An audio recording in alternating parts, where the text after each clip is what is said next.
Squid game, যেটা কিনা বিশ্বের সবচাইতে ভাইরাল, আলোচিত এবং পপুলার একটি সিরিজ। স্কুইড গেম প্রথম রিলিজ হয়েছিল 2021 সালে নেটফ্লিক্সে, আর এটা রিলিজ হওয়ার মাত্র কয়েকদিনের মধ্যে পুরো বিশ্বে যেন একদম তোলপাড় শুরু হয়ে গিয়েছিল।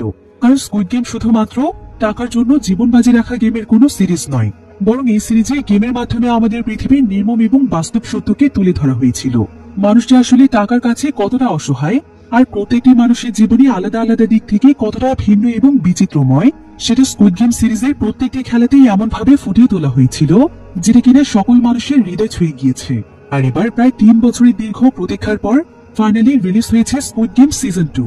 আর প্রথম সিজনের মতোই দ্বিতীয় সিজনটিও ব্যাপকভাবে জনপ্রিয়তা লাভ করেছে, কারণ সিজন 2তেও রয়েছে অনেক বেশি ইমোশন এবং বিভিন্ন ভয়ানক গেম। তাই ফাইনালি আপনাদের অনেক অনেক রিকোয়েস্টের পর আপনাদের জন্য নিয়ে এসেছি স্কুইড গেম সিজন 2 এর এক্সপ্লেনেশন, যেখানে আমি এই পুরো সিজনটিকে ডিটেইলে এক্সপ্লেন করেছি এবং সিরিজের ভেতরে থাকা প্রত্যেকটি ছোট ছোট জিনিসকেও তুলে ধরার চেষ্টা করেছি।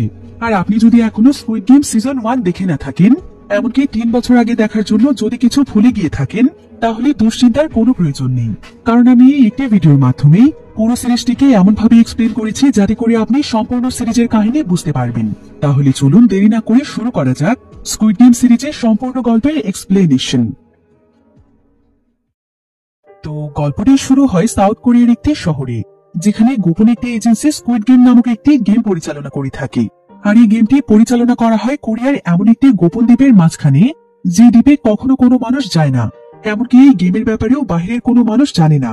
এবং তারা গেমটি খেলার জন্য এমন কিছু মানুষদেরকে বাছাই করে যারা কিনা তাদের জীবন নিয়ে অনেক বেশি ডিপ্রেশনে আছে, এমনকি তাদের জীবনে টাকা পয়সার এত পরিমাণ প্রয়োজন যেটার জন্য তারা আত্মহত্যা করারও সিদ্ধান্ত নিয়ে ফেলেছে। তো এইভাবে স্কুইড গেম এজেন্সির মানুষেরা প্রায় 456 জন প্লেয়ারকে সেই দ্বীপের মধ্যে গেমটি খেলার জন্য নিয়ে যায় এবং তাদেরকে টাকার লোভ দেখিয়ে দেখিয়ে প্রত্যেকটি গেম খেলাতে বাধ্য করে। আর সেই প্রত্যেকটি গেমে যখনই কোনো মানুষ হেরে যায়, তখনই স্কুইড গেমের সোলজাররা সেখানে এসে সঙ্গে সঙ্গে তাদেরকে গুলি করে মেরে ফেলে এবং কিছুক্ষণের মধ্যে তাদের লাশগুলো সেখান থেকে নিয়ে যায়। আর যে সমস্ত লাশগুলো একটু জীবিত থাকে, তারা গোপনে একজন ডক্টরের মাধ্যমে সেই লাশগুলোর কিডনি, চোখ, লিভার, এমনকি হার্টের মতো যে দামি দামি অঙ্গগুলো রয়েছে, সেগুলো তারা খুলে নিয়ে পাচার করে চড়া দামে বিক্রি করে দেয়। এটাই মূলত ছিল এই এজেন্সির বিজনেস। তো স্কুইড গেমের প্রথম সিজনে যে 456 জন প্লেয়ার ছিল, তাদের মধ্যে প্রত্যেকটি প্লেয়ারই বিভিন্ন ধরনের গেম খেলে হেরে যাওয়ার কারণে তাদেরকে মরতে হয়েছে। তবে স্কুইড গেমের প্রথম সিজন থেকে একমাত্র জীবিত ফিরতে পেরেছে গিহুক, অর্থাৎ গিহুক হচ্ছে প্রথম সিজনের উইনার, আর সে ছিল 456 নম্বর প্লেয়ার। তবে স্কুইড গেমে উইনার হওয়ার পর তাকে প্রচুর পরিমাণে টাকা দেওয়া হয়েছিল, যে টাকা সে সারা জীবন খরচ করলেও শেষ করতে পারবে না। তবে যে টাকার জন্য সে জীবন বাজি রেখে গেমটি খেলতে গিয়েছিল, সেই টাকাই যেন এখন তার জীবনে কাল হয়ে দাঁড়িয়েছে, কারণ সে তার নিজের চোখের সামনে এত এত মানুষের মৃত্যু দেখেছে এবং মানুষের মাঝে এত পরিমাণ নির্মমতা দেখেছে যে সেই টাকাগুলো এখন তার কাছে মনে হয় এগুলো সেই সমস্ত মানুষের জীবনের মূল্য, যারা কিনা গেমটি খেলে মৃত্যুবরণ করেছে। তাই সেই গেম থেকে জেতার প্রায় 3 বছর সময় পার হয়ে গিয়েছে, কিন্তু গিহুক এখনো আগের মতোই সাধারণভাবে জীবনযাপন করছে। সে স্কুইড গেমের কোনো টাকাই এখনো নিজের জন্য খরচ করেনি, বরং সে এখন তাদের উপর প্রতিশোধ নিতে চায়, যারা কিনা এতগুলো মানুষের মৃত্যুর পেছনে দায়ী এবং যারা পৃথিবীর আড়ালে এই নোংরা খেলা পরিচালনা করছে। তাই গিহুক এখন স্কুইড গেম যারা পরিচালনা করছে তাদেরকে খুঁজে শাস্তি দেওয়ার জন্য সমস্ত টাকা খরচ করছে, কারণ সে যেভাবেই হোক এই মৃত্যুর খেলা বন্ধ করতে চায়। এবার আমরা গিহুককে একটি এয়ারপোর্টে দেখতে পাই। গিহুক আসলে আজকে কোরিয়া ছেড়ে একটি নতুন জীবনের উদ্দেশ্যে চলে যেতে চাইছিল, কারণ এই 3টি বছরে সে একদিনও শান্তি মতো ঘুমোতে পারেনি। তবে যখনই সে প্লেনে চড়তে যাবে, তখনই সে কিছু একটা চিন্তা করে আবারও ফিরে আসে। আর ঠিক তখনই তার কাছে একটি ফোন আসে। ফোনের অপর প্রান্তে থাকা একজন ব্যক্তি এখানে তাকে বলে, তুমি অনেক বড় ভুল করছো গিহুক, তোমার সত্যি সত্যি কোরিয়া ছেড়ে চলে যাওয়া উচিত ছিল। কিন্তু গিহুক তখন সেই ব্যক্তিকে বলে, কেন তোরা আমাকে ভয় পাচ্ছিস নাকি? আমি চলে গেলে তোদের মতো পশুদেরকে কে ধরবে? শুধুমাত্র একটু সময়ের অপেক্ষা, তোদের কাউকেই আমি ছাড়বো না। এই বলে গিহুক ফোন কেটে দেয়। কিন্তু গিহুক এখানে খুব ভালোভাবে বুঝতে পেরেছিল যে তাকে হয়তো স্কুইড গেমের লিডার এখনো ফলো করছে। তাই সে দ্রুত একটি ওয়াশরুমে গিয়ে তার পুরো শরীর চেক করে, আর তার কানের পেছনে সে একটি ট্র্যাকার খুঁজে পায়। অন্যদিকে আমরা জুনহু নামক সেই পুলিশ অফিসারকে দেখতে পাই, যে কিনা তার হারানো ভাইয়ের সন্ধান করতে গিয়ে স্কুইড গেমের ব্যাপারে সবকিছু জানতে পেরেছিল এবং শেষ পর্যায়ে সে তার ভাইকেও খুঁজে পেয়েছিল। তবে তার ভাই আসলে ছিল স্কুইড গেমেরই একজন সদস্য। তাই যখনই সে তার ভাইকে দেখতে পায়, তখন তার ভাই তাকে গুলি করে দিয়েছিল। তাই এতদিন সে কোমায় ছিল, আর কোমা থেকে আজকে তার জ্ঞান ফিরে এসেছে। তো এভাবেই আস্তে আস্তে অনেকটা সময় পার হয়ে যায়। জুনহো ধীরে ধীরে সুস্থ হয়ে তার কাজে ফিরে আসছে, আর আস্তে আস্তে সে তার কাছের মানুষদেরকে স্কুইড গেমের ব্যাপারে জানাতে থাকে।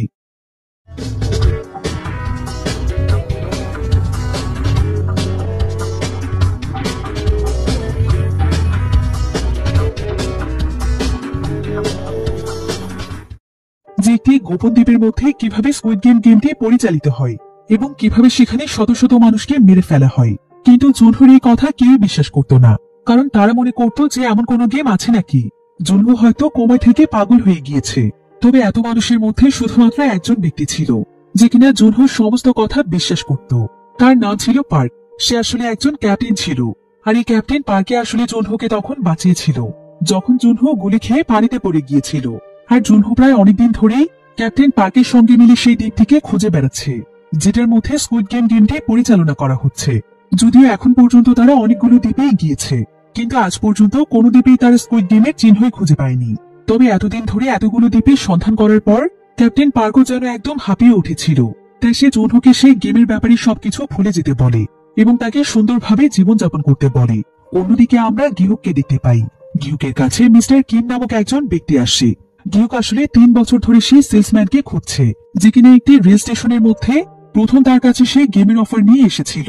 গিহুকের কাছে মনে হচ্ছিল যে সে সেই সেলসম্যানের মাধ্যমে গেমের লিডার পর্যন্ত পৌঁছতে পারবে। তাই সে সেই সেলসম্যানকে খোঁজার জন্য এই ব্যক্তিকে ভাড়া করেছে। তবে এতগুলো বছর ধরে খোঁজাখুঁজি করেও সে কোনোভাবে সেই সেলসম্যানকে খুঁজে পাচ্ছে না।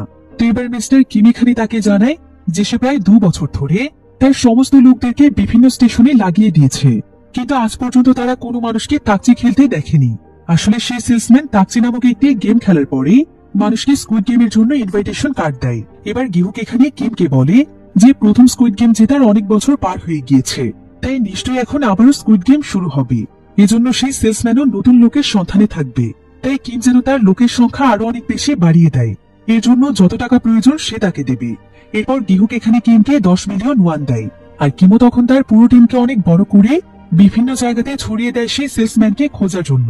কিন্তু এরপরেও কোনোভাবেই তারা সেই সেলসম্যানকে খুঁজে বের করতে পারে না। এভাবেই প্রায় বেশ কয়েক সপ্তাহ পার হয়ে যায়।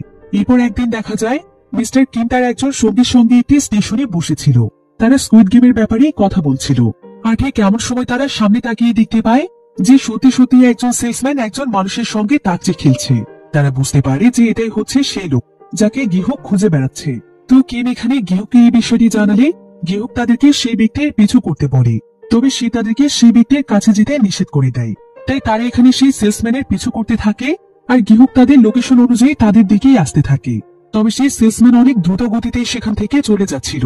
তাই সেই সেলসম্যান যাতে করে কোনোভাবেই আজ পালাতে না পারে, এই কারণে তারা দুজনই তখন সেলসম্যানকে ধরে ফেলতে যায়। কিন্তু সেলসম্যানই উল্টো তাদের উপর হামলা করে বসে।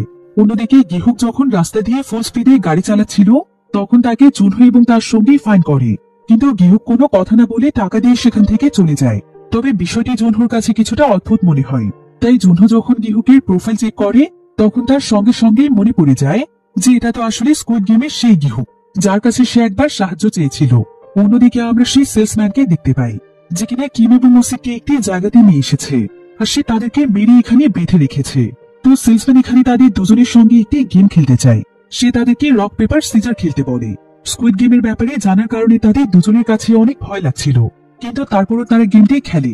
আর গেমের শেষ পর্যায়ে কিম হেরে যায়, ফলে সেলসম্যান সঙ্গে সঙ্গে তাকে মেরে ফেলে। অন্যদিকে জুনহো গিহুককে খুঁজে বের করার চেষ্টা করছিল। তাই সে গিহুকের গাড়ির নাম্বারটি সার্চ করে সেখান থেকে কিছু ইনফরমেশন পায় এবং সে গিহুকের অ্যাড্রেসও পেয়ে যায়। অন্যদিকে আমরা গিহুককে দেখতে পাই। গিহুক কিমদের পাঠানো লোকেশন অনুযায়ী সেই জায়গাতে আসলে কোথাও শেষে সেলসম্যানকে দেখতে না পেয়ে তার বাড়িতে ফিরে আসে। কিন্তু বাড়িতে আসার পর সে দেখতে পায় যে তার বাড়িতে আগে সেই সেলসম্যান এসে তার জন্য অপেক্ষা করছে। এরপর সেই সেলসম্যান গিহুককে বলে, একটা মানুষের এত যেতেও ভালো নয়, তোমার অনেকদিন আগে এখান থেকে চলে যাওয়া উচিত ছিল। গেম জেতার পর এতগুলো টাকা পেয়েছো, আর এই টাকাগুলো নিয়ে কেন তুমি নতুন জীবন শুরু করছো না? আমাদের পেছনে কেন তুমি লেগে আছো? গিহুক তখন বলে, চলে তো আমি যেতেই চাইছিলাম, কিন্তু আমি তো আর তোদের মতো মনুষ্যত্বহীন নই। 455 জন মানুষের জীবনের মূল্য রয়েছে আমার কাছে। সেই মূল্য পরিশোধ না করা পর্যন্ত আমি কোথাও গিয়ে শান্তি পাবো না। আমি যেভাবেই হোক তোদের এই মৃত্যুর খেলাকে বন্ধ করব। সাহস থাকলে আমাকে তোদের লিডারের নাম বল। কিন্তু সেলসম্যান তখন তাকে বলে, তোমার যোগ্যতা থাকলে তুমি লিডারকে খুঁজে বের করে দেখাও। গিহুক তখন তাকে বলে, আচ্ছা তোদের হৃদয়টাকে একবারও কাঁপে না এতগুলো নিরীহ মানুষের জীবন এভাবে কেড়ে নিতে? সেলসম্যান তখন তাকে হাসতে হাসতে বলে, মানুষ? তুমি মানুষ কাদেরকে বলছো? ওরা হচ্ছে সমাজের আবর্জনা। ওদের দ্বারা পৃথিবীর কোনো মানুষের কোনো উপকার হবে না। ওরা হচ্ছে আমাদের সমাজের বোঝা, ঠিক রাস্তায় পড়ে থাকা ময়লা আবর্জনার মতো। তাই এই ময়লা আবর্জনাগুলোকে পৃথিবী থেকে সরাতে আমার একদমই কষ্ট হয় না, বরং তাদেরকে মেরে আমি অনেক আনন্দ পাই। এমনকি আমার বাবা ছিল তোমাদের মতোই একজন হেরে যাওয়া মানুষ, তাই আমি আমার এই হাত দিয়ে আমার বাবাকেও মেরে ফেলেছি। এতে আমার বিন্দু মাত্র আফসোস নেই, কারণ আমি মনে করি তাদের বেঁচে থাকার কোনো যোগ্যতাই নেই।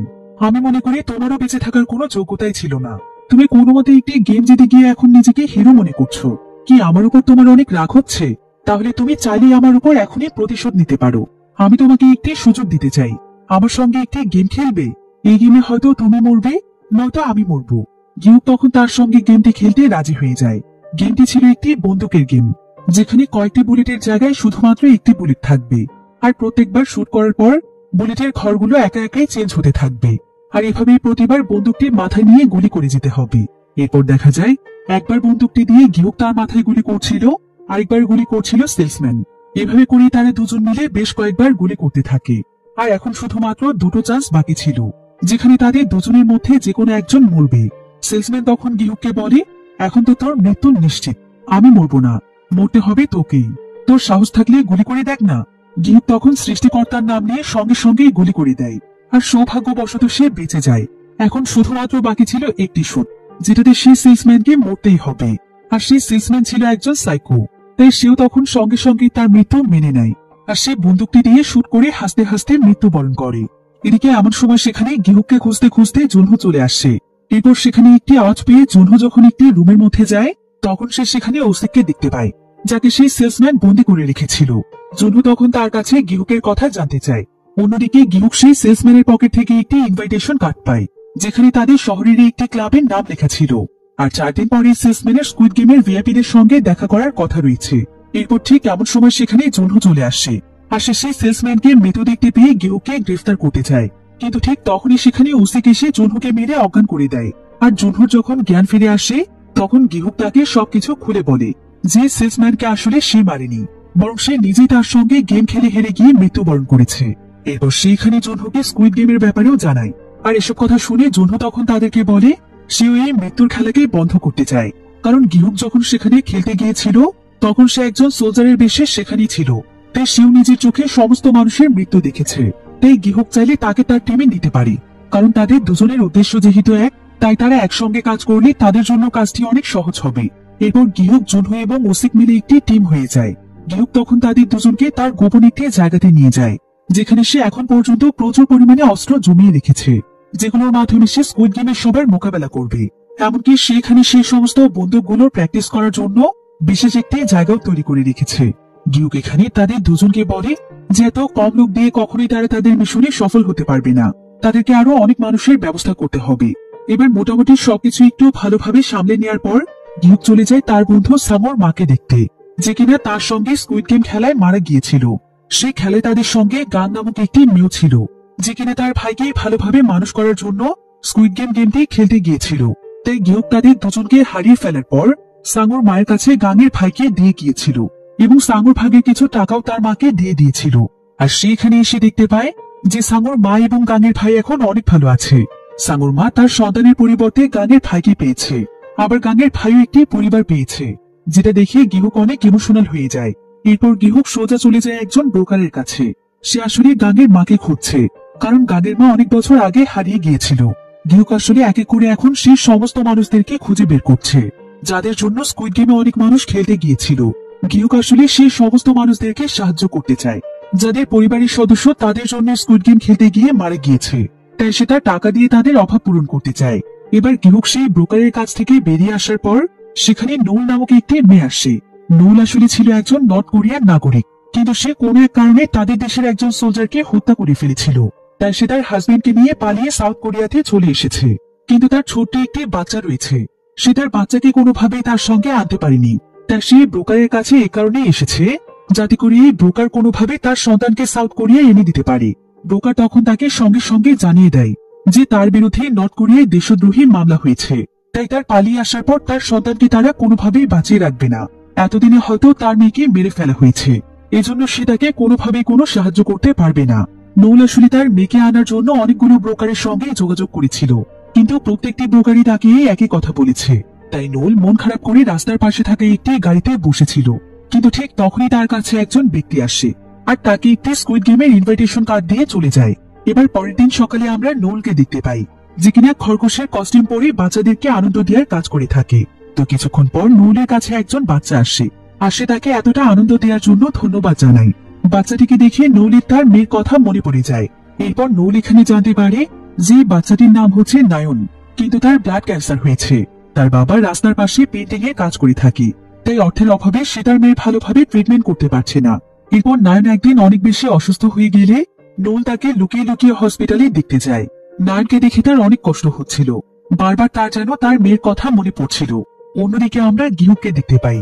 গিহুকের সঙ্গে ওসিক তার জন্য একজন ডেন্টিস্টকে নিয়ে এসেছে, আর ডেন্টিস্ট এখানে গিহুকের একটি দাঁত উপড়ে ফেলে সেই দাঁতের জায়গায় একটি নকল দাঁত লাগিয়ে দেয়, যেটার মধ্যে সে একটি ট্র্যাকার সেট করে দিয়েছিল, যাতে করে যখন গিহুক মিশনে থাকবে তখন জুনহো যে কোনো জায়গা থেকেই তার লোকেশন ট্র্যাক করতে পারে। এরপর গিহুকের টিমের সবাই অনেক পপুলার কিছু স্নাইপার ডেকে হায়ার করে এবং গিহুকের গোপন জায়গাতেই তাদেরকে বিভিন্ন বন্দুকের ট্রেনিং দিতে থাকে। এবার দেখতে দেখতে সেই দিন চলে আসে যেদিন সেই সেলসম্যানের ক্লাবে স্কুইড গেমের লোকদের সঙ্গে দেখা করার কথা ছিল। তাই গিহুক তার পুরো টিমকে নিয়ে সে ক্লাবের সামনে চলে যায়। আর কিছুক্ষণ পরেই তারা স্কুইড গেমের ড্রেস পরা দুজন সোলজারকে দেখতে পায়। তাই গিহুক ওসিককে নিয়ে সোজা সেই ক্লাবের মধ্যে চলে যায়। আসলে তাদের প্ল্যান ছিল স্কুইড গেমের লিডারকে এখান থেকে কিডন্যাপ করা, যার নাম মূলত ছিল ফ্রন্টম্যান। তবে ক্লাবে প্রবেশ করার কিছুক্ষণের মধ্যে স্কুইড গেমের একজন সোলজার ওসিককে অজ্ঞান করে ফেলে, আর আরেকজন সোলজার গিহুককে একটি গাড়ির মধ্যে নিয়ে যায়। এদিকে ক্লাবে প্রবেশ করে জুনহো দেখতে পায় যে ওসিক সেখানে অজ্ঞান হয়ে পড়ে আছে। তাই সে লোকেশন বের করে গিহুকের পিছু করতে থাকে। সে দেখতে পায় যে একটি গাড়িতে করে গিহুককে নিয়ে যাওয়া হচ্ছে, তাই সে তার পুরো টিমকে নিয়ে গিহুককে ফলো করে। অন্যদিকে গাড়ির ভেতরে ঢুকে গিহুক বুঝতে পারে যে এটা হলো সেই গাড়িটি যেটার ভেতর এর আগেও একবার ফ্রন্টম্যানের সঙ্গে তার কথা হয়েছিল। তো এখানে একটি স্পিকারের মধ্য থেকে গিহুকের কাছে ফ্রন্টম্যানের আওয়াজ ভেসে আসে, যেখানে ফ্রন্টম্যান তাকে আবারও বলে, তোমার সেদিন কোরিয়া ছেড়ে চলে যাওয়া উচিত ছিল, তুমি ফিরে এসে অনেক বড় ভুল করে ফেলেছ। গিহুক তখন তাকে বলে, আমি কোনো ভুল করিনি, বরং আমি তো ফিরে এসেছি তোদের এই নোংরা খেলাকে বন্ধ করতে। আমি যেভাবেই হোক স্কুইড গেমের খেলা বন্ধ করতে চাই। মানুষের মৃত্যু দেখে তোরা যে আনন্দ পাস, তোদেরকে সে মৃত্যু দিয়ে বুঝিয়ে দিতে চাই যে মৃত্যুর যন্ত্রণা আসলে কতটুকু। এখানে ফ্রন্টম্যানের সঙ্গে কথা বলতে বলতে জুনহো এবং তার পুরো টিম তাদের গাড়ির কাছে চলে এসেছিল। কিন্তু ঠিক তখনই স্কুইড গেমের সোলজাররা মিলে তাদের গাড়ির চাকা পাঞ্চার করে দেয়, যেটা দেখতে পেয়ে গিহুক তখন তার পকেট থেকে বন্দুক বের করে গাড়ির ভেতর গুলি করতে থাকে। কিন্তু তার এই গুলি দিয়ে সেখানে কিছুই হয় না। আর এতে করে ফ্রন্টম্যান এখানে তার উপর অনেক হাসে এবং তাকে তাচ্ছিল্য করে বলে, তুমি এই সামান্য বন্দুক দিয়ে স্কুইড গেম বন্ধ করতে এসেছো? তুমি আসলে অনেক বোকা। এভাবে করে তুমি কোনোদিনও স্কুইড গেম বন্ধ করতে পারবে না। একথা শুনে গিহুক চিন্তা করে দেখে যে আসলে সে এভাবে স্কুইড গেমকে বন্ধ করতে পারবে না। তাই সে একটি প্ল্যান করে ফ্রন্টম্যানকে বলে যে সে আবারও স্কুইড গেম খেলতে চায়, কারণ গিহুকের কাছে মনে হচ্ছিল যে এবার সে স্কুইড গেম খেলতে গিয়ে সমস্ত প্লেয়ারদেরকে কনভিন্স করে সে তার টিমের বানিয়ে নেবে। এরপর সবাই মিলে তখন স্কুইড গেমের লিডারকে ধরবে। তো গিহুকের কথা শুনে ফ্রন্টম্যান অনেক খুশি হয়, আর সে বলে যে স্কুইড গেমের কোনো উইনার যদি আবারও খেলতে আসে তাহলে খেলাটি আমাদের জন্য আরো অনেক বেশি ইন্টারেস্টিং হয়ে উঠবে। তাই তোমাকে আবারও স্কুইড গেমে স্বাগতম। এই বলে ফ্রন্টম্যান সেখানে একটি গ্যাস রিলিজ করে দেয়, ফলে সঙ্গে সঙ্গে গিহুক অজ্ঞান হয়ে যায়, ঠিক যেমনটা প্রথমবার স্কুইড গেমে যাওয়ার সময় তার সঙ্গে ঘটেছিল।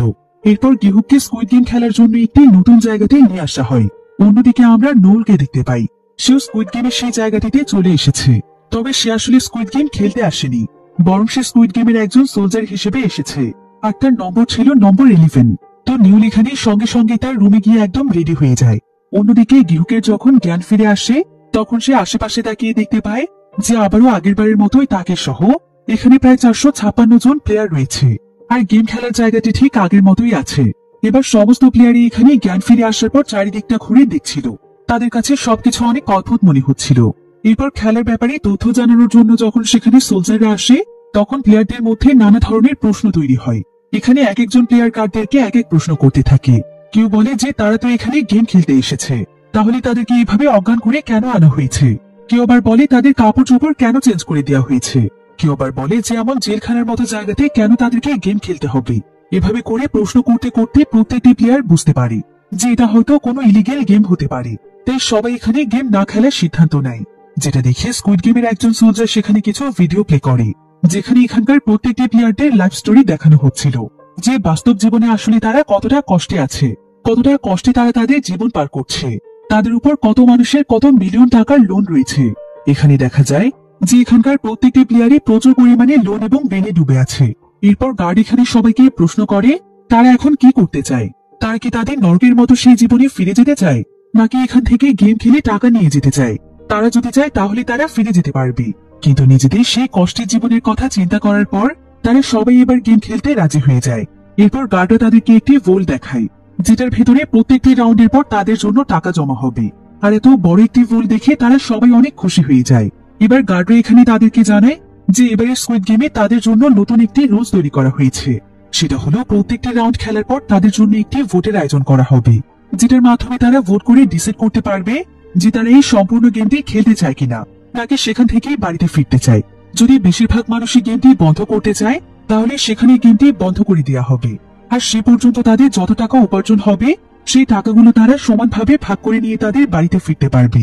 এই রুলসের কথা শুনে গিহুক অনেক অবাক হয়ে যায়, কারণ প্রথমবারের স্কুইড গেমে এমন কোনো রুলস ছিল না। তবে গিহুকের কাছে মনে হচ্ছিল যে নতুন রুলস হয়তো ফ্রন্টম্যান তার জন্যই তৈরি করেছে। সে হয়তো তার কাছে প্রমাণ করতে চায় যে মানুষ আসলে লোভে পড়ে এই গেমটি খেলছে, তারা নিজেরা কোনোভাবেই মানুষদেরকে এভাবে মারতে চাইছে না। এসব কথা ভাবতে ভাবতে গিহুক তার পেছনে থাকা ক্যামেরার দিকে তাকায়, কারণ সে জানতো যে ফ্রন্টম্যান তাকে দেখছে। আর তার চাহনি দেখে বোঝাই যাচ্ছিল যে সে কতটা ক্ষোভ নিয়ে আবার এই গেমটি খেলতে এসেছে। তো এখানে আমরা সমস্ত প্লেয়ারদের মধ্যে ইয়ংসিক নামক একজন প্লেয়ারকে দেখতে পাই, যে কিনা বারবার জুয়া খেলায় হেরে যাওয়ার কারণে তার উপর এখন প্রচুর পরিমাণে টাকার ঋণ হয়েছে। এখন ইয়ংসিক যখন এখানে প্রশ্ন করছিল ঠিক তখনই তার কাছে একজন বৃদ্ধ মহিলা চলে আসে। আর ইয়ংসিক দেখতে পায় যে এটা তো তার মা, অর্থাৎ তার মাও তাকে না বলে এখানে গেম খেলতে চলে এসেছে। ইয়ংসিক তখন তার মাকে বলে, তুমি এই বুড়ো বয়সে কেন এখানে খেলতে এসেছো মা? তার মা তখন তাকে গালাগালি করতে করতে পেটাতে পেটাতে বলে, তোর জন্যই তো আমাকে এখানে আসতে হয়েছে। প্রতিদিন পাওনাদাররা আমার কাছে এসে টাকা চাইছে, তোর ঋণ পরিশোধের জন্য এখানে আমি এসেছি। এই বলে সে ইয়ংসিককে মারতে থাকে, কিন্তু ইয়ংসিক তখন তার মাকে শান্ত হতে বলে এবং বলে যে ভালোই হয়েছে, তারা মা ছেলে মিলে এখন একসঙ্গে খেলবে, আর জিতে এখান থেকে টাকা নিয়ে যাওয়ার পর তারা নতুন জীবন শুরু করবে। এরপর এখানে প্রত্যেকটি প্লেয়ারই এগ্রিমেন্টে সাইন করে খেলায় অংশগ্রহণ করে। এদিকে প্লেয়ারদের ভেতর মিয়ঙ্গি নামক একটি ছেলে ছিল। সে কোরিয়ার পপুলার একজন ক্রিপ্টোকারেন্সি কনসেপ্টের ইউটিউবার ছিল, আর সে একবার তার সাবস্ক্রাইবারদেরকে এমজে কয়েন নামক একটি কয়েনে ইনভেস্ট করতে বলেছিল এবং সে নিজেও তার সমস্ত টাকা ইনভেস্ট করে দিয়েছিল। তবে এই কয়েনে যারা যারা ইনভেস্ট করেছিল তাদের প্রচুর পরিমাণে লস হয়ে যায়, আর এভাবেই লস হতে হতে মিয়ঙ্গির অনেক লোন এবং ঋণ হয়ে যায়। তাই সকল পাওনাদারদের টাকা পরিশোধের জন্য সে খেলতে এসেছে। এবার কিছুক্ষণ পর মিয়ঙ্গির কাছে থানোস নামক একটি ছেলে আসে। থানোস আসলে ছিল তার একজন সাবস্ক্রাইবার। সে মিয়ঙ্গিকে দেখে তার সঙ্গে ঝগড়া করতে শুরু করে। সে এখানে মিয়ঙ্গিকে বলে যে তার কথা শুনে সে তার সমস্ত টাকা এমজি কয়েনে লাগিয়ে দিয়েছিল, আর এখন সে পথের ফকির হতে বসেছে। তাই মিয়ঙ্গিকে অবশ্যই তার টাকা পরিশোধ করতে হবে। কিন্তু মিয়ঙ্গি তখন তাকে বলে, আমি তো প্রত্যেকটি ভিডিওতে আগে সতর্ক করে দিয়েছি যে এই ধরনের ক্রিপ্টোকারেন্সি অথবা কয়েনে আর্থিক ক্ষতির সম্ভাবনা থাকে, তাই সবাই যেন নিজের ঝুঁকি নিয়ে টাকা পয়সা ইনভেস্ট করে। তাহলে এখানে আমার দোষটা কোথায়? কিন্তু থানোস তার কোনো কথাই শুনছিল না। সে তার সঙ্গে অনবরত ঝগড়া করছিল, সে অনবরত তার পেছনে লেগেই ছিল। অন্যদিকে গিহুকের সঙ্গে তার অনেক পুরনো একজন বন্ধুর দেখা হয়ে যায়, যার নাম হচ্ছে জংবে। জংবের সঙ্গে তার প্রায় 3 বছর পর দেখা হয়েছে। শেষবার গিহুক তার কাছে টাকা ধার চাইতে গিয়েছিল, কিন্তু তার কাছে টাকা না থাকায় সে তাকে টাকা দিতে পারেনি। তাই জংবে ভাবছিল যে টাকা দিতে না পারার কারণে গিহুক তার সঙ্গে রাগ করেছে, এজন্য সে এতদিন তার সঙ্গে দেখা করতে আসেনি। কিন্তু গিহুক তো তাকে এখানে দেখে একদম অবাক হয়ে যায়, আর সে তার কাছে জানতে চায় যে সে কেন এখানে এসেছে। জংবে তখন তাকে বলে যে তার প্রচুর টাকা ঋণ হয়ে গিয়েছে, তার ওয়াইফ তাকে ছেড়ে চলে গিয়েছে, এমনকি তার মেয়েকেও তার ওয়াইফ নিয়ে গিয়েছে। তার কাছে 3 বেলা খাওয়ার মতো এখন কোনো টাকা নেই, তাই সে স্কুইড গেমে পার্টিসিপেট করে টাকা ইনকাম করতে এসেছে। এসব কথা শুনে গিহুক তখন তাকে বলে যে জংবে যেন সবসময় তার পেছনে পেছনে থাকে, তবে সে এই গেমে বাঁচতে পারবে, না হলে তাকে মরতে হবে। গিহুকের কথা শুনে জংবে অনেক অবাক হয়ে যায়। সে ভাবছিল যে গিহুক তার সঙ্গে মজা করছে। অন্যদিকে আমরা জোনহুই এবং তার টিমকে দেখতে পাই। তারা গিহুকের দাঁতের সেই ট্র্যাকারের লোকেশন ট্র্যাক করে অনেক কষ্টে একটি দ্বীপে এসে পৌঁছেছে। তারা ভাবছিল যে এটা স্কুইড গেমের সেই দ্বীপ যেখানে গিহুককে আনা হয়েছে, কিন্তু ওসিক এখানে লোকেশন অনুযায়ী একজন ব্যক্তির মাছের খাবারের ভেতর ট্র্যাকারটিকে খুঁজে পায়।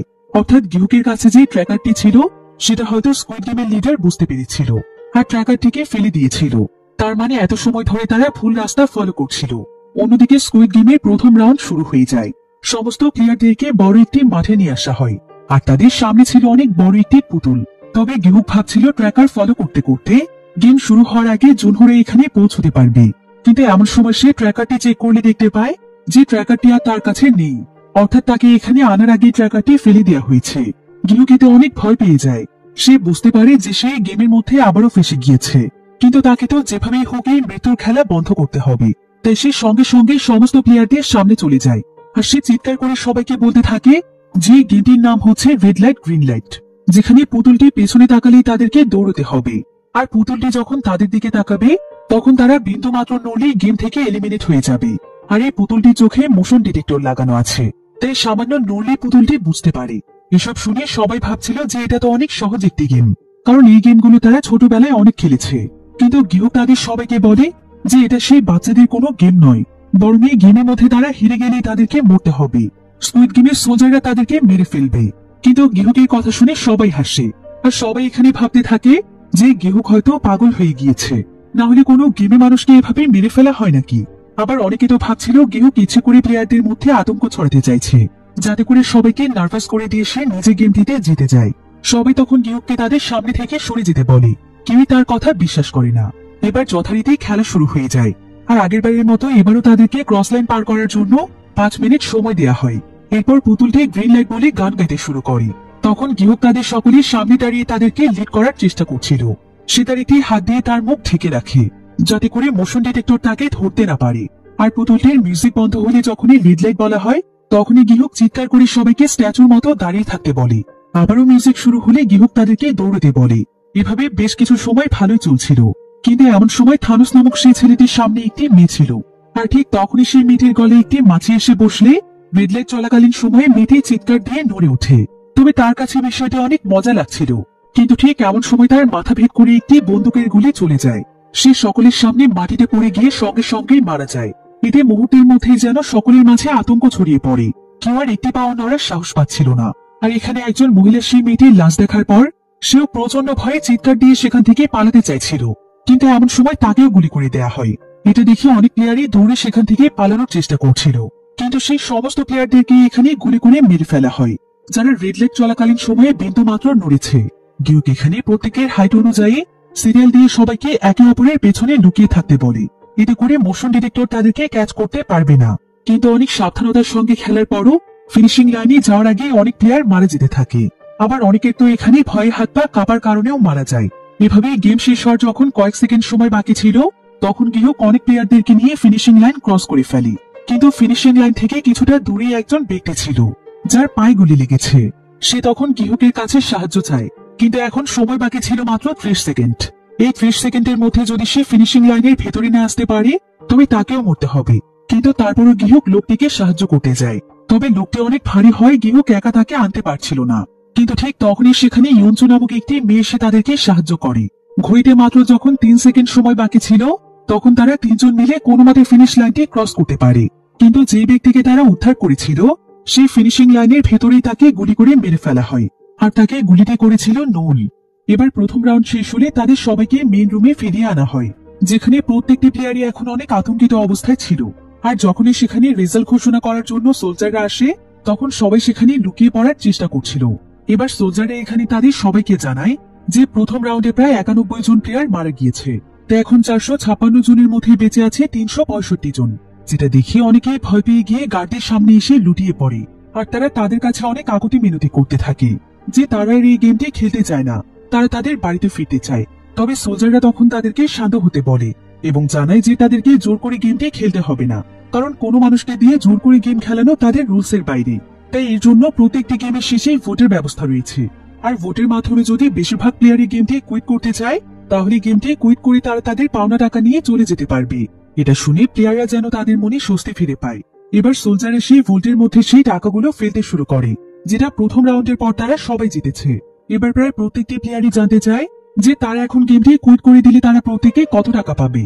আর সোলজার তখন তাদেরকে জানায় যে এখন তারা গেমটি কুইট করলে প্রত্যেকে 24 মিলিয়ন ওয়ান পাবে, যেটা শুনে সবাই অনেক আপসেট হয়ে যায় এবং বলে যে এটুকু টাকা দিয়ে তাদের তো কিছুই হবে না, তারা এত কষ্ট করে জীবন বাজি ধরে গেমটি খেলে এসেছে, আর তাদের এই ঝুঁকির মূল্য মাত্র এইটুকু টাকা। কিন্তু তাদের কথা শুনে গার্ড তখন তাদেরকে জানায় যে এটার জন্য তাদের কাছে আরো বড় একটি সুযোগ রয়েছে, কারণ প্রত্যেকটি গেমের পরপরই টাকা 3 গুণ করে বাড়তে থাকবে।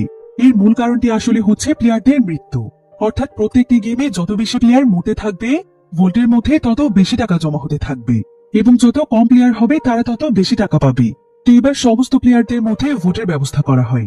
ভোটিং মেশিনে দুটো চিহ্ন ছিল, একটি হচ্ছে এক্স এবং অপরটি হচ্ছে ও। গেম কন্টিনিউ করতে চাইলে ও প্রেস করতে হবে, আর গেম কুইট করতে চাইলে এক্স প্রেস করতে হবে। তো এবার সর্বশেষ নম্বর প্লেয়ার দিয়ে ভোটিং স্টার্ট হয়, যেখানে গিহুক গেমের বিপক্ষে ভোট দেয়। তো এভাবেই প্রায় অনেক সময় ধরে ভোট চলতে থাকে, কিন্তু গিহুক দেখতে পায় যে গেমের পক্ষের ভোটই বেশি হয়ে যাচ্ছে। এতে সে অনেক আতঙ্কিত হয়ে পড়ে, আর সে সমস্ত প্লেয়ারদেরকে চিৎকার করে বলতে থাকে যে তারা কোনোভাবেই যেন গেমের পক্ষে ভোট না দেয়, কারণ গেম কন্টিনিউ করলে তারা সবাই মরবে, জীবিত ফিরতে পারবে শুধুমাত্র একজন মানুষ। কিন্তু গিহুকের কথা শুনে সবাই তার উপরে উল্টো রেগে যায় এবং বলে যে গিহুক নাকি প্রথম থেকেই তাদেরকে ভয় দেখানোর চেষ্টা করছে। তারা মনে করছিল গিহুক নিজে গেম জেতার জন্য এমনটা করছে। তারা সবাই মিলে গিহুককে উল্টো পাল্টা প্রশ্ন করতে থাকে। সবাই বলতে থাকে যে সে কিভাবে জানলো যে এখানে শেষ পর্যন্ত শুধু একজন বেঁচে থাকবে। গিহুক তখন চিৎকার করে সবাইকে বলে যে সে এর আগেও একবার এই গেম খেলেছে, আর সে এই গেমের উইনার হয়েছিল, তাই সে গেমের ব্যাপারে খুব ভালো করেই জানে। সে জানে যে সোলজাররা সবাইকে লোভ দেখানোর চেষ্টা করছে। কিন্তু গিহুকের কথা শুনে সবাই তাকে একটি প্রশ্ন করতে থাকে যে সে যদি সত্যি এই গেম খেলে থাকে আর যদি সত্যি এই গেমটি জিতে থাকে, তাহলে তো তার কাছে 46.6 বিলিয়ন ওয়ান থাকার কথা, আর এত টাকা থাকার পরও সে কেন এখানে আবারও খেলতে এসেছে। এসব ব্যাপারে প্রশ্ন করতে করতে সবাই গিহুককে ঘিরে ধরে, আর গিহুককে নিয়ে সেখানে অনেক উত্তেজনা তৈরি হয়ে যায়। কিন্তু গিহুক এখন তাদেরকে কিভাবে বোঝাবে যে সে কেন এই গেমে ফিরে এসেছে।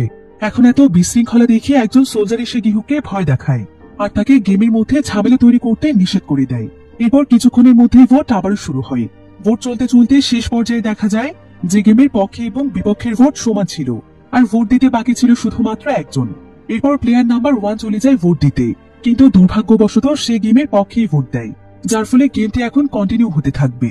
কিন্তু এখানে একটি অদ্ভুত ব্যাপার হচ্ছে যে এখানে প্লেয়ার নাম্বার 1 এর যে প্লেয়ারটি ছিল সে হুবহু দেখতে একদম গেমের ফ্রন্টম্যানের মতো, কিন্তু আসলে সে কে ছিল সেটা আমরা সামনে জানতে পারবো। এবার ভোটিং শেষ হলে গিহুক মন খারাপ করে বসেছিল। তার বন্ধু তখন তাকে খাবার খাইয়ে দেওয়ার চেষ্টা করছিল, কিন্তু গিহুকের মনটা এত বেশি খারাপ ছিল যে তার খাবার খেতে একদমই ইচ্ছে করছিল না। আসলে গিহুকের এই বন্ধু ছিল অনেক ভালো একজন মানুষ। গিহুক এবং সে ছোটবেলা থেকেই একসঙ্গে বড় হয়েছে, তাই তারা দুজনে দুজনকে অনেক ভালোবাসে।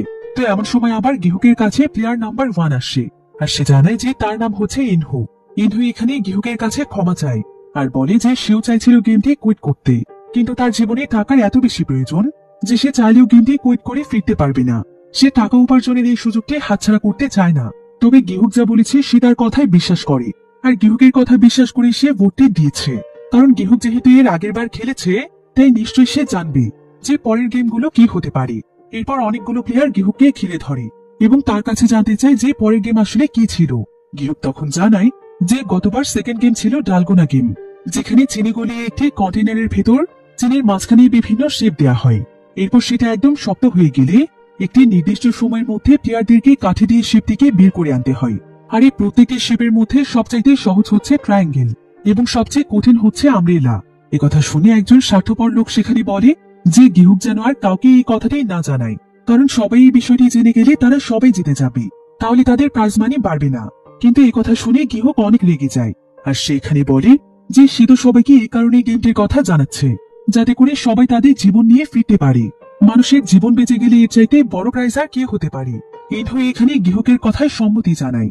এবার সেদিন রাতের বেলা সবাই সেখানে ঘুমিয়ে গেলেও গিহুকের দুশ্চিন্তায় কোনোভাবেই ঘুম আসছিল না, যেটা দেখতে পেয়ে ইনহু তখন তার কাছে আসে আর সে গিহুককে বলে, তোমার দুশ্চিন্তার বিষয়টি আমি বুঝি, আমি তোমার কাছে সত্যি লজ্জিত, কারণ আমার ভোটের কারণে গেমটি কন্টিনিউ করতে হচ্ছে, তাই পারলে আমাকে মাফ করে দিও।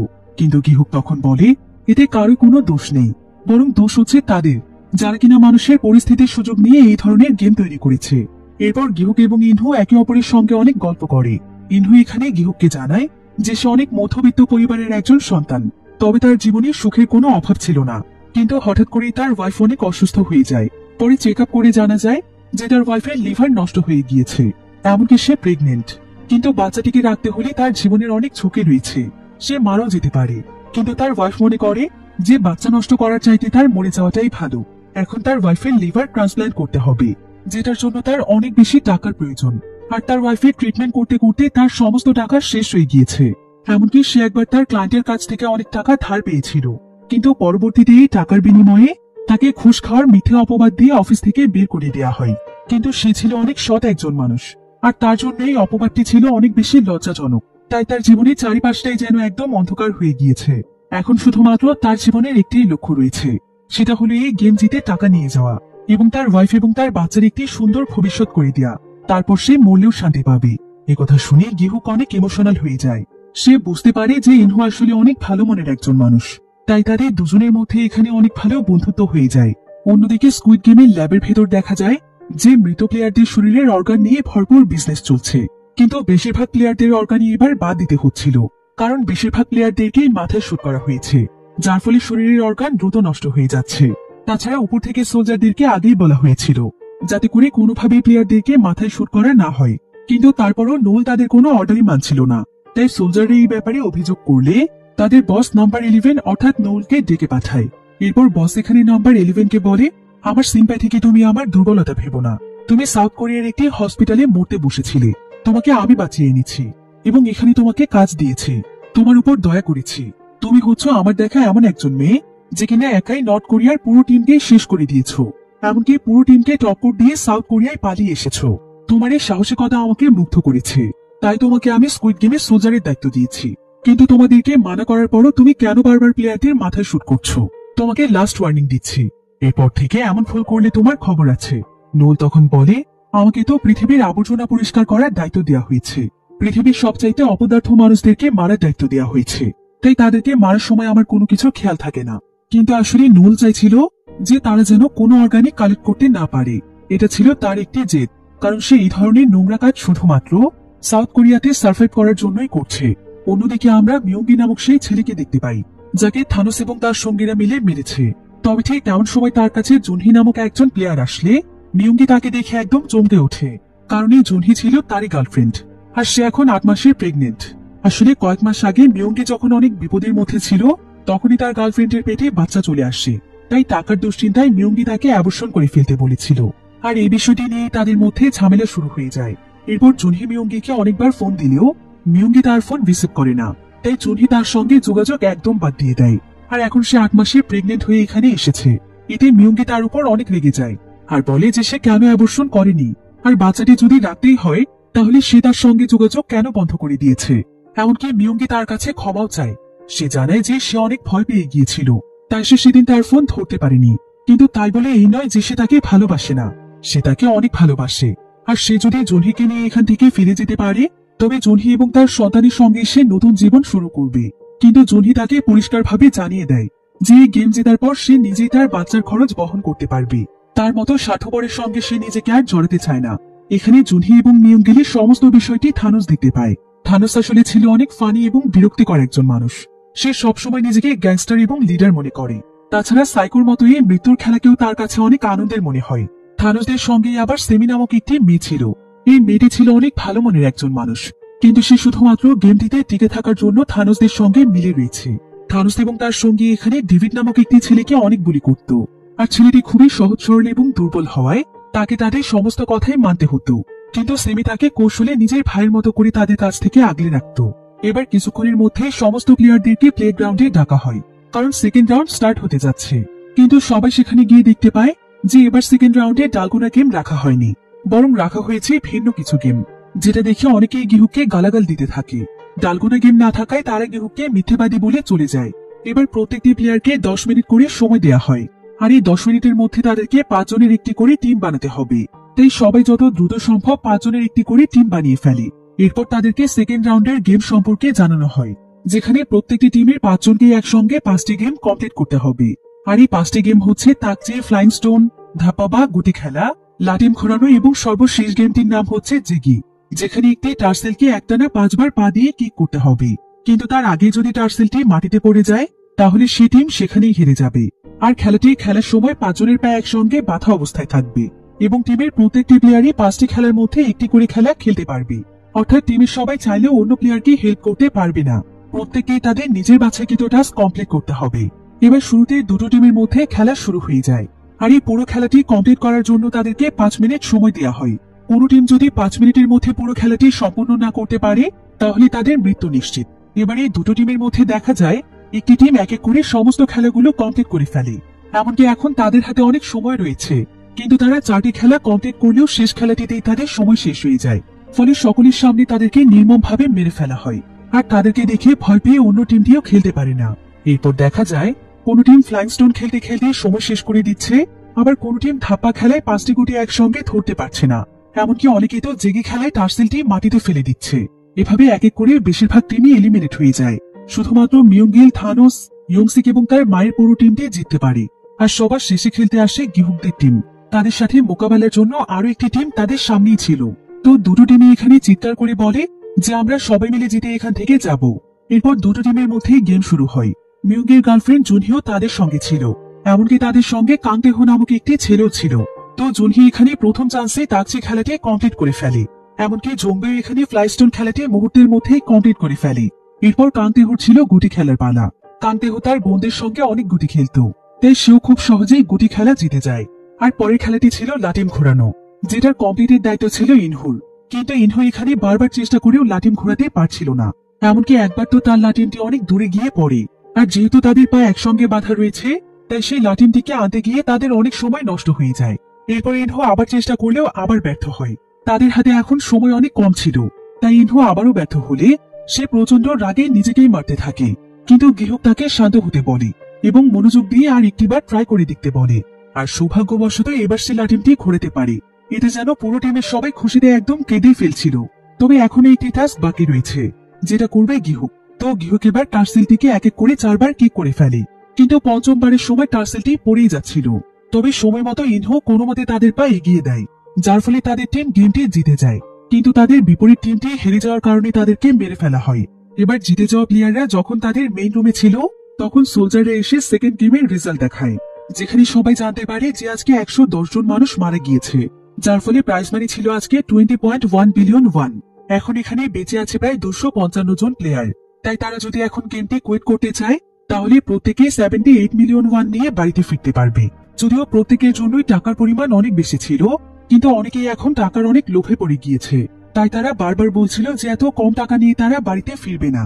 সোলজাররা তখন তাদেরকে ভরসা দেয় এবং বলে যে পরের রাউন্ডে তারা আরো অনেক বেশি টাকা পাবে। তো আবারও প্লেয়ারদের মধ্যে ভোটের আয়োজন করা হয়। গিহুক এখানে তার টিমের সবাইকে বলে যে এখান থেকে বের হওয়ার পর তাদের যত টাকার প্রয়োজন সেটা সে তাদেরকে দেবে। তাই সবাই যেন গেমের বিপক্ষে ভোট দেয়।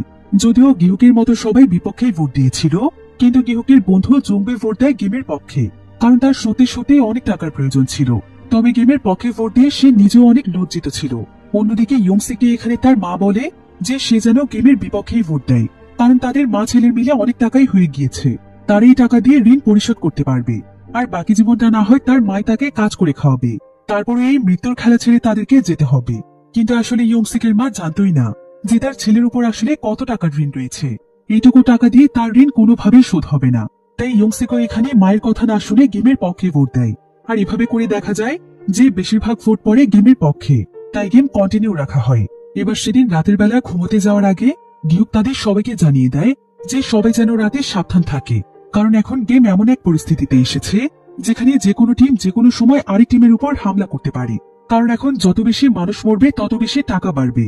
তাই সেদিন পুরো রাতটা গিহুক তাদের সবাইকে পাহারা দেয়। অন্যদিকে আমরা জুনহুকে দেখতে পাই।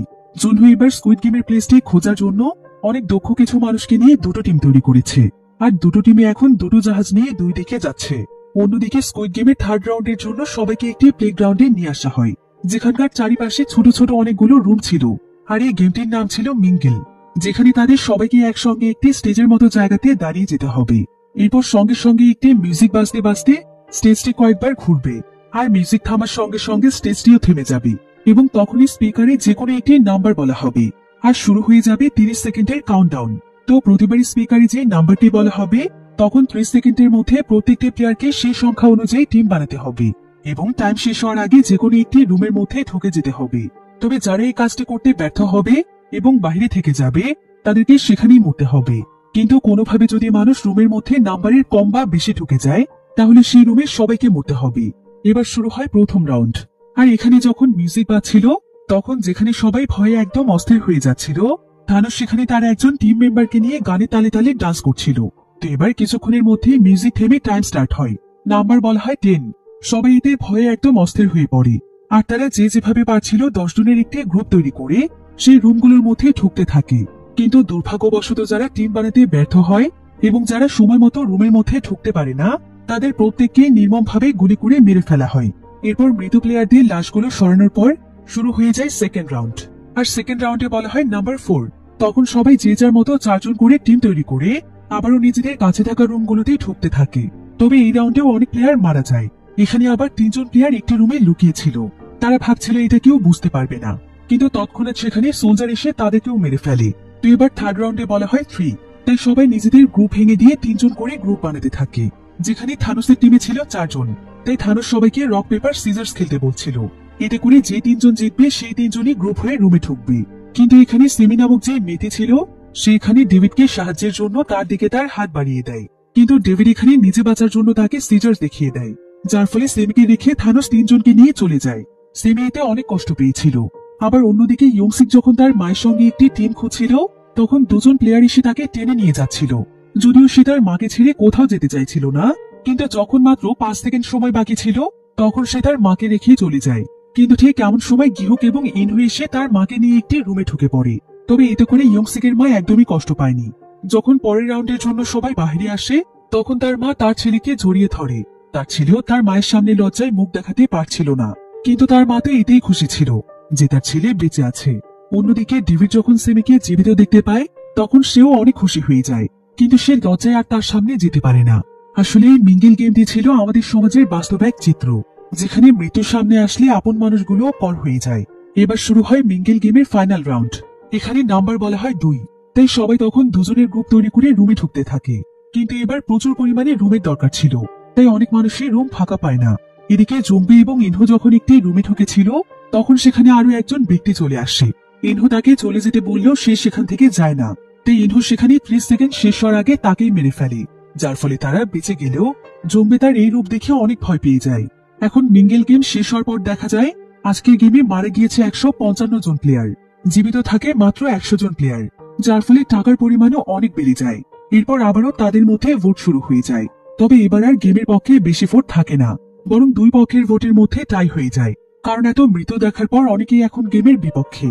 তবে ভোটটি টাই হয়ে যাওয়ায় সোলজাররা তাদেরকে রাত পর্যন্ত সময় দেয়, যাতে করে তারা অনেক ভেবেচিন্তে সিদ্ধান্ত নিতে পারে।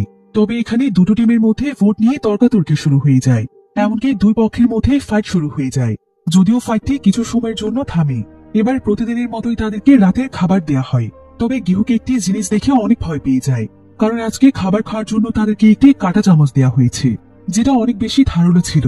গিহুক এটা দেখতে পেয়ে সঙ্গে সঙ্গে বুঝে যায় যে গেমের লোকেরা আসলে এখন কি চাইছে। আসলে তারা এখন চাইছে প্লেয়ারদের নিজেদের মধ্যে যেন লড়াই হয় এবং একে অপরকে মেরে ফেলে। এতে করে অনেক প্লেয়ার এমনিতেই কমে যাবে। অন্যদিকে থানোস এবং তার সঙ্গে ওয়াশরুমে ডেভিডের পেছনে যায়, আর তারা ডেভিডকে এখানে বলি করতে থাকে এবং তাকে ভয় দেখিয়ে বলতে থাকে যে সে যেন কাল গেমের পক্ষে ভোট দেয়, কারণ আজকে সে গেমের বিপক্ষে ভোট দিয়েছিল। কিন্তু এমন সময় সেখানে মিয়ঙ্গি চলে আসে, আর মিয়ঙ্গি তাদেরকে এমনটা করতে নিষেধ করলে থানোস মিয়ঙ্গিকে অনেক বাজে কথা বলতে থাকে। এমনকি সে মিয়ঙ্গির গার্লফ্রেন্ডকে নিয়ে অনেক নোংরা একটি কথা বলে, যেটা শুনে মিয়ঙ্গি অনেক রেগে যায়। তাই সে সঙ্গে সঙ্গে তার দলের লোকদেরকে ডেকে বলে, তোমরা সবাই দেখো, থানোস আমাদের টিমের লোকদেরকে ভয় দেখিয়ে ভোট চেঞ্জ করাচ্ছে। যেটা শুনে সবাই অনেক রেগে যায়। থানোসও তখন তার টিমের লোকদেরকে ডাকে। এতে করে সেখানে বিশাল বড় এক মারামারি শুরু হয়ে যায়। এদিকে থানোস তো এখানে মিয়ঙ্গিকে মেরে ফেলছিল, কিন্তু মিয়ঙ্গি যখন একদম মৃত্যুর দ্বার প্রান্তে চলে যায় তখন সে কোনো উপায় না পেয়ে তার কাছে থাকা একটি কাঁটা চামচ থানোসের শরীরে ঢুকিয়ে দেয়। ফলে থানোস সেখানেই মারা যায়। এদিকে মেইন রুমের মধ্যে যে প্লেয়াররা ছিল তারা দেখতে পায় যে কোনো গেম ছাড়াই প্লেয়াররা কমছে। এতে তারা বেশ অবাক হয়ে যায়। তারা বুঝতে পারছিল না যে প্লেয়ারদের সঙ্গে কি হচ্ছে। কিন্তু ঠিক তখনই 2 পক্ষের লোকেরা চলে আসে এবং একে অপরকে দোষারোপ করতে থাকে। 2 পক্ষই বলতে থাকে যে বিপরীত পক্ষ আগে হামলা করেছে, ফলে অনেক প্লেয়ার মারা গিয়েছে। এখন প্লেয়ারদের সংখ্যা ছিল 95, অর্থাৎ 5 জন মারা গিয়েছে। অন্যদিকে আমরা জুনহুদের জাহাজে ক্যাপ্টেন পার্ককে দেখতে পাই, যে কিনা লুকিয়ে লুকিয়ে জুনহুর ক্যামেরার মধ্যে কিছু একটা করছিল। আর জুনহুর একজন সঙ্গী যখন এটা দেখে ফেলে তখন সে তাকে সঙ্গে সঙ্গে মেরে সমুদ্রের পানিতে ফেলে দেয়। অর্থাৎ ক্যাপ্টেন পার্ক আসলে কোনো ভালো মানুষ ছিল না, বরং সেও ছিল স্কুইড গেমের পরিচালকদের সদস্য। আর সে জুনহুর ভাই ফ্রন্টম্যানের কথায় জুনহুকে উদ্ধার করেছিল এবং তার কথা মতোই তার সঙ্গে বন্ধুত্ব করে তার কাছে চলে এসেছিল, যাতে করে জুনহুর সমস্ত পরিকল্পনা সে জানতে পারে এবং ফ্রন্টম্যানকে সব জানাতে পারে। অন্যদিকে গেমের মধ্যে 2 পক্ষই নিজেদের ভেতর কাউন্ট করছিল যে কোন পক্ষে বেশি লোক জীবিত আছে। গেমের পক্ষে বেঁচে আছে 47 জন এবং গেমের বিপক্ষে বেঁচে আছে 48 জন। অর্থাৎ আগামীকাল ভোটে গিহুকদের টিমে জেতার সম্ভাবনা বেশি।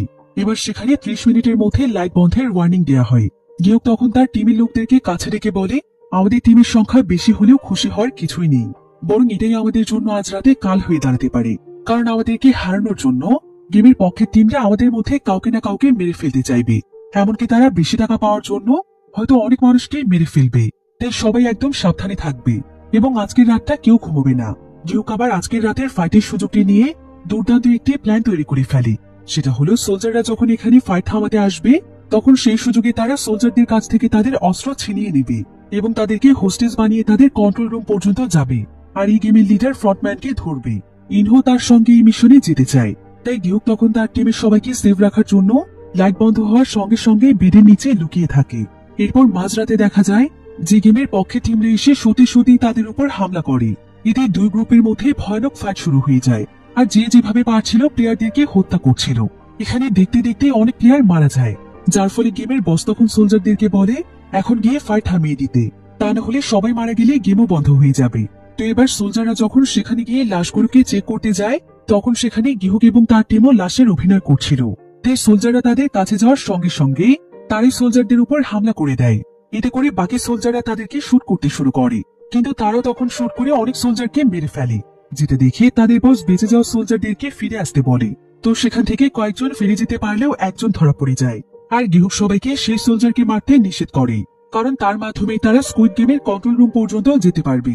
এবার গিহুক তার পুরো টিমকে নিয়ে সকল প্লেয়ারের সামনে দাঁড়ায় আর সে চিৎকার করে সবাইকে বলে যে যারা এইভাবে মানুষের দুর্বলতার সুযোগ নিয়ে পাখির মতো নির্মমভাবে তাদেরকে মেরে ফেলছে তাদের বিরুদ্ধে এখনই রুখে দাঁড়ানোর সময়, তা না হলে বছরের পর বছর তারা হাজার হাজার মানুষকে এভাবে মারবে আর তারা আমাদের মতো সাধারণ মানুষের মৃত্যু দেখে আনন্দ লাভ করবে। কিন্তু এখন তাদের শাস্তি পাওয়ার সময় এসেছে, তাদের বিরুদ্ধে আমাদেরকে রুখে দাঁড়াতে হবে। আমরা যদি এই মৃত্যুর খেলাকে বন্ধ করতে না পারি তাহলে একটা সময় এমন আসতে পারে যখন এই গেমের শিকার হবে আমার এবং আপনারই অনেক কাছের মানুষ, যাদেরকে ঘিরে রয়েছে আপনার পুরো জীবন। তাই আপনাদের সকলের কাছে আমি অনুরোধ করছি, আপনারা যারা রাইফেল চালাতে পারেন তারা দয়া করে আমার টিমে আসুন, আপনারা আমার পাশে দাঁড়ান।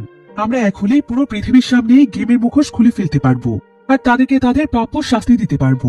গিহুকের কথা শুনে প্রথমে সবাই অনেক ভয় পাচ্ছিল, কিন্তু তারপরও বেশ কয়েকজন সাহস করে গিহুকের টিমে চলে যায়।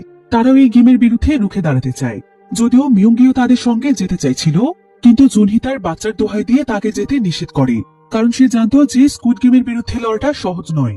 এদিকে সেখানে ইউনজো নামক যে মেয়েটি ছিল সেই মেয়েটি আবার আর্মি ফোর্সে অনেক বছর কাজ করেছে, তাই যেকোনো ধরনের রাইফেল চালানো সে খুব ভালোভাবেই জানতো। তাই সে এখানে পুরো টিমকে লিড করার সিদ্ধান্ত নেয়। ইউনজোর এই সাহসিকতায় সবাই মুগ্ধ হয়ে যায়। এরপর ইউনজো তাদের সবাইকে শেখায় যে কিভাবে এই রাইফেলগুলোতে ম্যাগাজিন লোড করে এগুলোকে চালাতে হয়। এবার গিহুক সেই সোলজারের কাছে গিয়ে তাকে তার মাস্ক খুলে ফেলতে বলে।